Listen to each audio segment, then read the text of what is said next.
All right, in the key of A. One, two, three.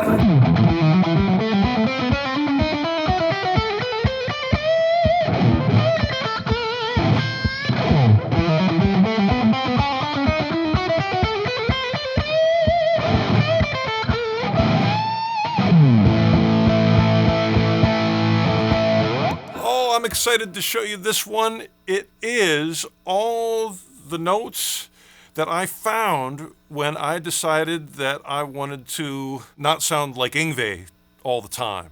And I was a huge Yngwie fan when I was around 19 years old because he's awesome. And I wanted to play like him, so I learned as much as I could.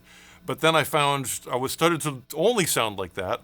And I was doing a blues jam with Bruce Bouillet, the other guitar player in Racer X, which was the band I was in at the time.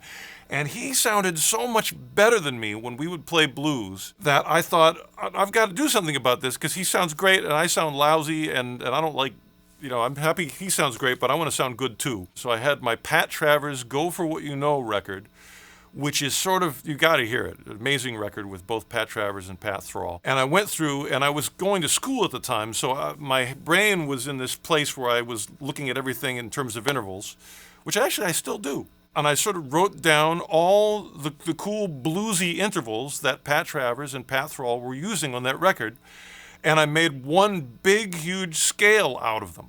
So this was sort of like me still in Yngwie brain, but taking blues notes and trying to do something with it. And this is what I got. I'm going to show it to you. It's 3 notes per string, which was very appealing to me at the time because it was a system. And let me show you that. Let me just show you the map of the notes. After that, we'll insert the pattern. This is the key of A. We're going to begin with these 3 notes. We're starting with the devil's note, the tritone. We'll call it a D sharp. And then we've got E and F sharp. All right, from there we're going to go to the next string and play 3 more notes. Those notes are G, A, and B. Then we're going to go to the next string. C, C sharp, and D, just chromatic. Then the next 3 notes are, I think that's an octave higher than where we began. D sharp, E, and F sharp. And then, or again, sort of an octave higher, G, A, and B. From there, we might take it up a little more, but that's the main 3 note per string pattern.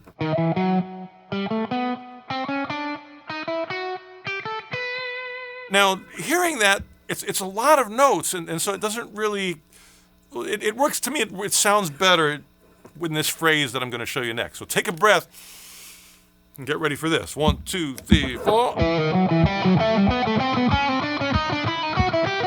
That is the phrase, and I'm doing what I'm hoping is a pretty obvious pattern. It's going up gradually, but on the way up, it's going down. And what do I mean by that? I mean, each little 2-note segment, which direction did that go? That was down, no. But then I take the next segment and start at a higher place. It goes no. So in the small world, it goes down, but in the big world, it goes up.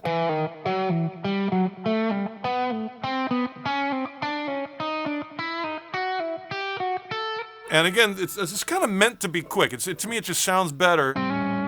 Be like over an A7 chord. You can do it in a blues if you're so bold. So it's kind of fusion-y somehow, but it's all the Pat Travers and Pat Thrall notes, all put into a scale and with that pattern. So let's do it slow and stomp it. 1 and 2 and 3 and 4.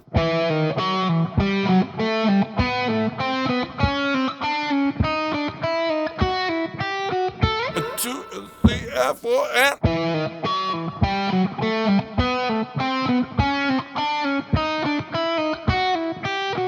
Now, at this tempo, anything will work in terms of picking. You could do the most primitive, inefficient, which is kind of has certain appealing in a certain way. But in order to speed it up, I would say the thing that's going to untangle it is to do a lot of pull-offs. Wherever there's a pull-off. And where are there pull-offs? Basically, any place where you've got 2 notes on a string, like, you can pull it off. The only spots where you have to pick is when you have like two notes and they're on two different strings, because then the hammer-on just gets kind of weak, and you don't want it to be weak. You want it to get some juice out of it. So the place where you can get enough juice out of the left hand, it's all on one string. So you can pull up. There, you got to pick both of them. Now, another thing you may notice is I'm probably using a little bit of, I've got two names for it, either the shoulder pull or the shoulder saw, but it's using the shoulder to get from string to string. Now, I'm exaggerating it because I'm teaching it to you. I'm like,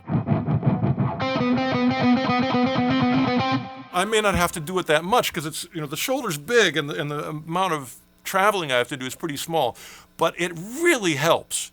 And again, the alternatives to that is the elbow, which has problems, and the thumb, which, when you use the thumb to extend, it changes the angle of the pick and you start losing tone control.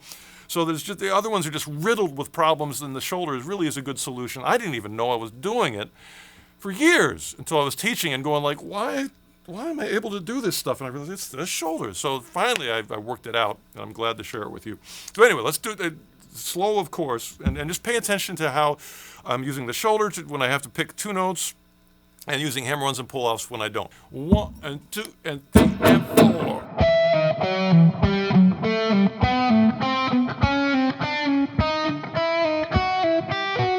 Now I'm stopping on A, and assuming you've got this and you can whip through it now. 1, 2, 3, go.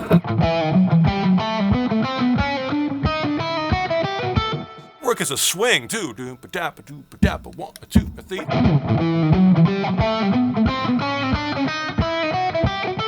Always good to be able to swing stuff. But now we can continue up. And I've run out of strings, so I just have to do everything on one string now. And I'm going to continue with the same notes. Although, you know what? I'm going to skip the C sharp and just go there. So I think that's a good spot to end. Let's see if that's correct. 1, 2, 3. Go.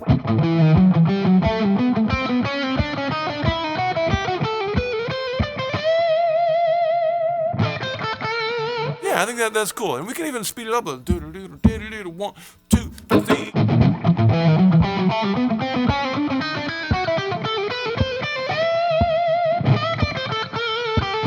And then, blues lick du jour, whatever, however you want to end it. So I think that's a really cool one. I remember the first time I played that on stage. I was at a jam with some of the guys in Racer X, and John Olderetti, now Juan Olderetti, was next to me, and I unveiled that lick, and I remember he just gave me a big grin, like, yeah, that's a cool one, And so that was proof. If it's one already approved, then it's got to be good. All right, so I hope you enjoy that one. For a lot more stuff like this, check out my online school at ArtistWorks, and thank you, Sweetwater, for having me here. I'm having a blast. You know what to do. Rock and roll!